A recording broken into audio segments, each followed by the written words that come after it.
دعونا نقرأ ما كتبه المؤرخ العراقي الشهير الدكتور علي الوردي عما حصل في ذلك المؤتمر المشؤوم الذي عقده نادر شاه في النجف الأشرف، ونقرأ عن الاتفاق الذي انتهى إليه هذا المؤتمر المشؤوم وعن تداعيات كل ذلك. يقول الدكتور علي الوردي في كتابه لمحات اجتماعية من تاريخ العراق الحديث، يقول في عام 1156 للهجرة الموافق لعام 1743 للميلاد،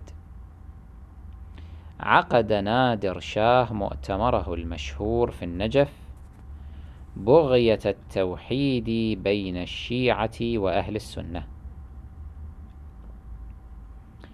وكان قد أحضر إليه عددا كبيرا من علماء الفريقين من إيران وأفغانستان وتركستان، كما حضره من بغداد الشيخ عبد الله السويدي الذي كان كبير علماء السنة في العراق، وحضره من كربلاء السيد نصر الله الحائري الذي كان كبير علماء الشيعة فيه، أي في العراق أو في المؤتمر. وبعد مناقشات طويلة بين الفريقين تم الاتفاق بينهما على شروط كان أهمها 2 شرطان: أولهما أن يترك الشيعة سب الصحابة، والثاني أن يعترف السنيون بالتشيع مذهبا خامسا يسمى بالمذهب الجعفري نسبة إلى الإمام جعفر الصادق عليه السلام.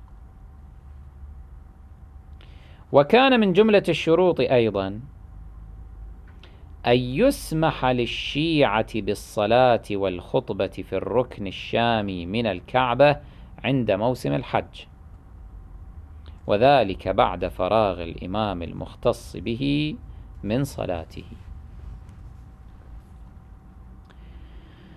وبعد انتهاء المؤتمر أرسل نادر شاه السيد نصر الله الحائري، أرسله إلى مكة لكي يقوم بالصلاة في الركن الشامي حسب قرار المؤتمر،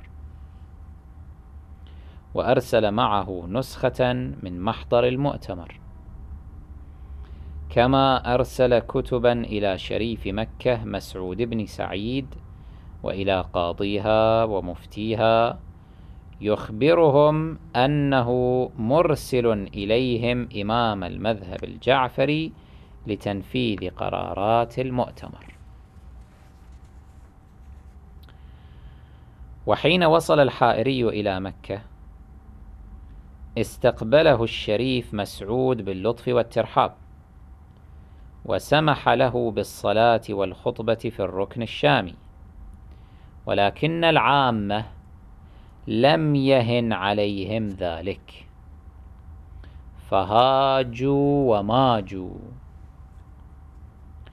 علما بأن قصة تلويث الكعبة الثانية لم يكن قد مر عليها سوى 13 عاما، وتدل بعض القرائن على أن الشيخ عبد الله السويدي الذي جاء إلى الحج في تلك السنة كانت له يد في إثارة العامة، كانوا قد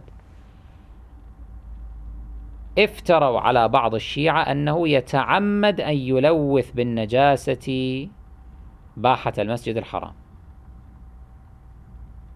فقتلوا ذلك الرجل المسكين. وكم مرة هذا صار، افتروا على الشيعة أنه هذا يقع منهم، وإلى زمان الآن يفترون في هاي فضائياتهم الخايسة، لا حول ولا قوة إلا بالله. على أي حال، يقول: تدل بعض القرائن على أن الشيخ عبد الله السويدي، وهو نفسه ذلك الذي كان يحاور نصر الله الحائري في مؤتمر النجف هو نفسه الذي كانت له يد في إثارة العامة، أي أن القضية كانت قضية غدر وخيانة. أرسل الوزير التركي في جدة إلى الشريف مسعود يطلب منه تسليم الحائري إليه ليقتله، فامتنع الشريف عن تسليمه وقال: إني سأحافظ عليه إلى أن أكتب إلى دار الخلافة في إسلامبول أي إسطنبول وأتلقى جوابها فيما تأمر. فلم يرضى الوزير التركي عن هذا الجواب، واتهم الشريف بالميل إلى المذهب الجعفري. أسرع الشريف فكتب إلى السلطان في إسطنبول يخبره بالأمر ويطلب منه الرأي، فوصله الجواب من السلطان خلال مدة قصيرة يأمره بإلقاء القبض على الحائر وتسليمه إلى أمير الحج الشامي أسعد باشا العظم. ففعل الشريف ما أمره السلطان به، وحمل الحائري مخفورا مع أسعد باشا إلى الشام، وسجن هناك في قلعة دمشق. وبعد مدة يسيرة طلب الحائري إلى إسطنبول فحمل مخفورا إليها، ويروى أنه مات مسموما، غير أن جنازته شيعت تشييعا رسميا ودفن في قبر لائق به، وما زال قبره قائما. يبدو أن الشريف مسعود، والكلام ما زال للمؤرخ علي الوردي، يقول: يبدو أن الشريف مسعود شعر بحراجة مركزة عقب هذه الحادثة، وربما بلغه ما أشيع عنه من الميل إلى المذهب الجعفري، فأمر بلعن الرافضة على المنابر درءا للتهمة عنه.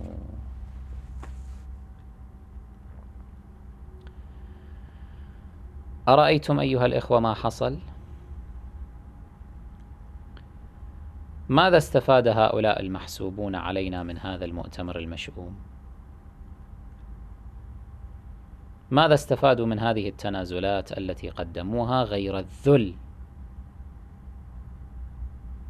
قدموا لهم تنازلا عما سموه سب الصحابة، والمراد بذلك معروف: أن يكف الشيعة عن إظهار تجريمهم لأبي بكر وعمر وعائشة وأضرابهم لما فعلوه في حق رسول الله وأهل بيته الطاهرين عليهم السلام، ولما أحدثوه في الإسلام. أن يكف الشيعة عن النيل من أعداء الله وأعداء أهل البيت عليهم السلام حتى تترسخ جلالتهم المكذوبة في النفوس وتتعاظم مع مرور الزمن، فلا يستطيع أحد جرحهم بشيء أو انتقادهم بشيء. هذا هو هدف المخالفين، هذا هو هدف المخالفين. يريدون إسكات أهل الحق عن أئمة الباطل.